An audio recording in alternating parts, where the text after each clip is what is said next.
எல்லாருக்கும் வணக்கங்க. இன்றைக்கி ஆட்டு தலை மூளை செஞ்சு பார்க்கலாங்க. மூளை வறுவல். அதுக்கு ஒரு ஆடு வாங்கி கறியை நல்லா அலசி 3 தடவை அலசி எடுத்து வச்சுட்டு மூளையும் ஒரு 3 தடவை நல்லா அலசி எடுத்து வச்சுருக்குதுங்க. இப்போ மூளை வறுவல் செய்கிறதுக்கு சும்மா சாதாரணமாக பிரட்டிக்கலாங்க. இது இன்றைக்கி அதுக்கு ஒரு வாணல் வச்சுருக்குதுங்க. அதில் ஒரு 3 ஸ்பூன் எண்ணெய் விட்டுருக்குறேங்க. ஒரு அரை ஸ்பூன் அளவுக்கு குட்டி ஸ்பூனில் மஞ்சத்தூள் சேர்த்துக்கிறேங்க. மிளகாத்தூள் ஒரு ஸ்பூனு சேர்த்துக்கிறேங்க. காரம் எவ்வளோ தேவையோ அந்த அளவுக்கு சேர்த்துக்கலாங்க. உப்புத்தூள் உப்பு எவ்வளோ தேவையோ அந்த அளவுக்கு உப்புத்தூள் சேர்த்துக்கலாங்க. இப்போ அந்த அலசி வச்ச மூளையை எடுத்து இதில் சேர்த்துக்கலாங்க. வாணலில் எண்ணெயில் நல்லா கிளறி விட்டுக்கலாங்க. அந்த சாந்தெல்லாம் எண்ணெயில் கலக்கிற மாதிரி கலந்துட்டு மிளகுத்தூள் கொஞ்சம் சேர்த்துக்கலாங்க. காரம் நம்மளுக்கு எவ்வளோ தேவையோ அந்தளவுக்கு மிளகுத்தூள் சேர்த்துக்கலாங்க.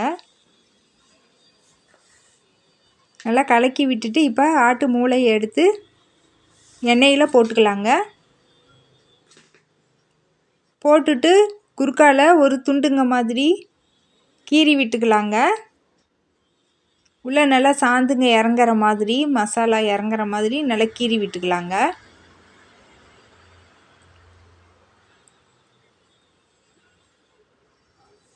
மட்டன் மசாலா தூள் இருந்தாக்கா சேர்த்துக்கலாங்க. அது ஒரு அரை ஸ்பூன் சேர்த்துக்கலாங்க. பட்டை லவங்கம் எல்லாம் சேர்த்து வீட்லேயே அரைச்சி தூளுங்க. அது ஒரு அரை ஸ்பூன் சேர்த்துட்டு நம்ம கீறி விட்டுக்கலாங்க. இப்போ ஒரு 2-3 நிமிஷத்துக்கு இது நல்லா லேசாக மெதுவாக பிரட்டி விட்டுக்கலாங்க.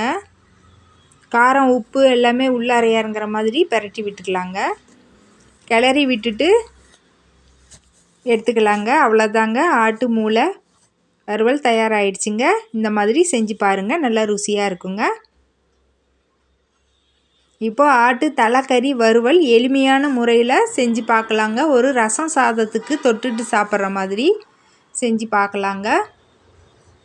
இப்போ ஆட்டு தலைக்கறியை 3 தடவை நல்லா அலசிட்டு ஒரு குக்கரில் தண்ணி ஒரு 1/4 டம்ளர் தண்ணி விட்டுட்டு கறி எடுத்து போட்டு வச்சுருக்குறேங்க. இதில் ஒரு அரை ஸ்பூன் அளவுக்கு மஞ்சத்தூளுங்க, குட்டி ஸ்பூனில் மிளகாத்தூள் 2 ஸ்பூன் சேர்த்துக்கலாங்க. லேசாக கொஞ்சமாக உப்பு சேர்த்துக்கலாங்க. அரை உப்பு இருக்கிற மாதிரி. தேவைன்னா மறுபடியும் உப்பு சேர்த்துக்கலாங்க. மட்டன் மசாலா தூள் இருந்தால் அது ஒரு 1/2 ஸ்பூன் சேர்த்துக்கலாங்க.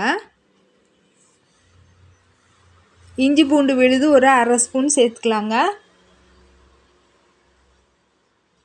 இதெல்லாம் சேர்த்துட்டு நல்லா கிளறி விட்டுக்கலாங்க. நான் எண்ணெய் விடலைங்க, வெறும் தண்ணி மட்டும்தாங்க விட்டுருக்குறேன். இப்போ நல்லா கிளறி விட்டுட்டு குக்கரில் ஒரு 3 விசில் வர மாதிரி வச்சுக்கலாங்க. நம்மளுக்கு தலை எந்த அளவுக்கு முத்துனதோ அந்த அளவுக்கு விசில் வச்சுக்கலாங்க. பெரிய தலையாக இருந்தால் 5 விசில் கூட வச்சுக்கலாங்க. இது மீடியம் சைஸ் தலை தாங்க. 1 கிலோவுக்கு கம்மியாக இருக்கிறதுனால இது 3 விசில்லையே வச்சு எடுத்தாச்சுங்க. இப்போ இதுக்கு ஒரு கம்மியாக ஒரு மசாலா தூள் கொஞ்சமாக அரைச்சிக்கலாங்க. அதுக்கு ஒரு வாணல் வச்சு பட்டை ஒரு துண்டு, பெரிய சைஸ் பட்டை ஒரு துண்டுங்க, 2 லவங்கம், ஒரு அரை ஸ்பூன் அளவுக்கு மிளகு சேர்த்துக்கலாங்க. 1 ஸ்பூன் அளவுக்கு சீரகம் சேர்த்துக்கலாங்க. 1 ஸ்பூன் அளவுக்கு சோம்பு சேர்த்துக்கலாங்க. கசகசா ஒரு அரை ஸ்பூன் அளவுக்கு சேர்த்துக்கலாங்க. வர கொத்தமல்லி 2 ஸ்பூன் சேர்த்துக்கலாங்க. இப்போ இதை நல்லா வறுத்து எடுத்துக்கலாங்க. வறுத்து எடுத்துட்டு மிக்ஸி ஜாரில் கொரப்பாக அரைச்சி எடுத்துக்கலாங்க. தூளாக அரைச்சி எடுத்துக்கலாங்க. இப்போ அந்த மூளை வறுத்த வாணல்லையே கறியும் வறுத்துக்கலான்னு எடுத்துருக்குறேங்க. இதில் ஒரு 3 ஸ்பூன் அளவுக்கு எண்ணெய் விட்டுருக்குறேங்க.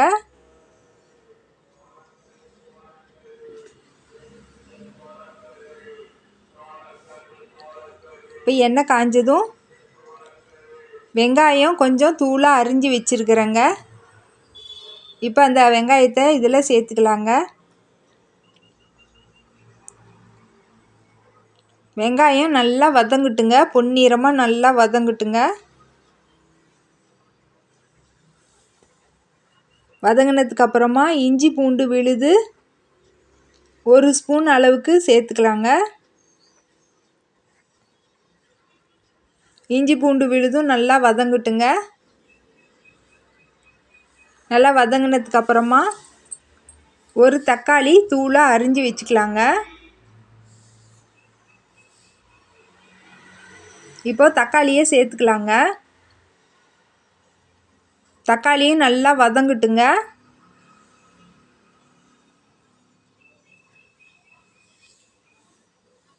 தக்காளி நல்லா வதங்கினதுக்கப்புறமா நம்ம வேக வச்சு எடுத்து வச்ச கறியை இதோட சேர்த்துக்கலாங்க.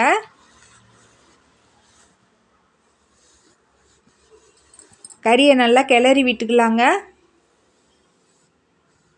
ஒரு 2 நிமிஷம் கறியை கிளறினதுக்கப்புறமா நம்ம அரைச்சி வச்ச அந்த கொரப்பாக அரைச்சி வச்ச பொடி இதில் தூவிக்கலாங்க.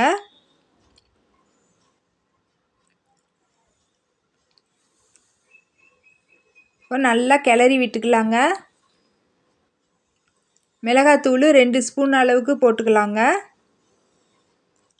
மஞ்சத்தூள் குட்டி ஸ்பூனில் 1/2 ஸ்பூன் அளவுக்கு சேர்த்துக்கலாங்க. ஏற்கனவே நம்ம சேர்த்துருக்கிறதுனால காரம் எவ்வளோ தேவையோ அந்த அளவுக்கு மிளகாத்தூள் சேர்த்துக்கலாங்க. சேர்த்து இது கிளறி விட்டுட்டு நல்லா வேகட்டுங்க. இந்த மசாலாலாம் நல்லா வெந்து